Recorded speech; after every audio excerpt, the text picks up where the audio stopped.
Hi, I'm Heather with F Body Warehouse, and today we're going to do a new product review for a 70 to 81 Trans Am leather wrap shifter knob.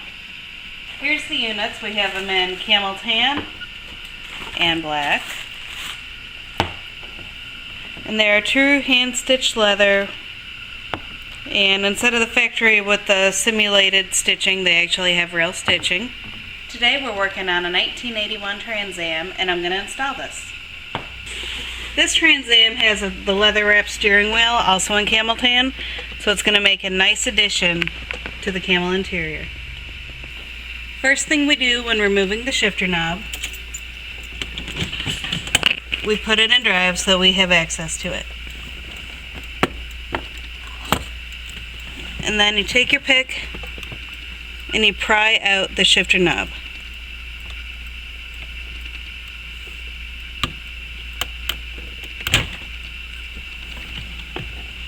Then you take your hog ring pliers and you remove the hog ring. So we get our hog ring pliers into the holes, stretch it out, pull it up. It's always a good idea to buy a new shifter ring kit because this is going to happen. Sometimes they'll go back to normal. This one I don't think is going to. Once the lock ring is off, it'll just slide right up and off. And I have remnants of my old one still. Oh no, that's a rubber band. Once the lock ring is off, just slide the old one up and off, and we're ready for the new one. Literally goes on the same way.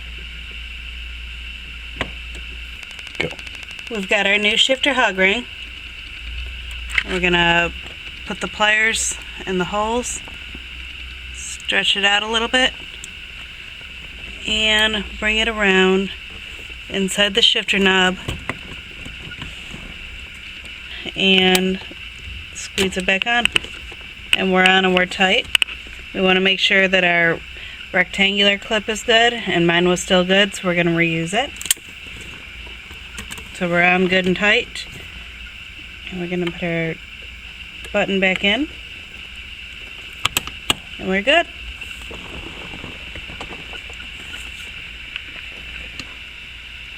The leather wrap shifter knob with the leather wrap steering wheel just makes this car pop. When you're restoring your Trans Am, you can buy this product and many other items at fbodywarehouse.com. Check out our videos on YouTube, username FBodyWarehouse1, for more restoration tips and ideas.